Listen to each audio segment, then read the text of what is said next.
pada Tuhan Yesus. Jangan lupa bersyukur setiap waktu, berserah padanya dalam doa.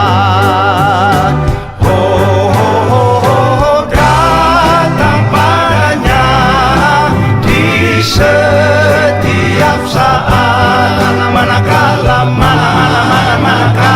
di pencobaan. Janganlah bimbang dan tawar hati, berserah padanya dalam doa.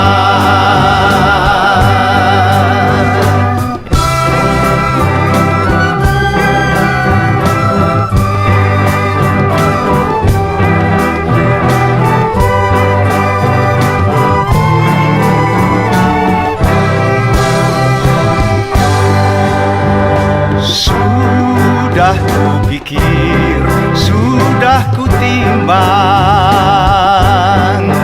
di dalam kalbu batin yang teguh, saya ini bukanlah penipu daya,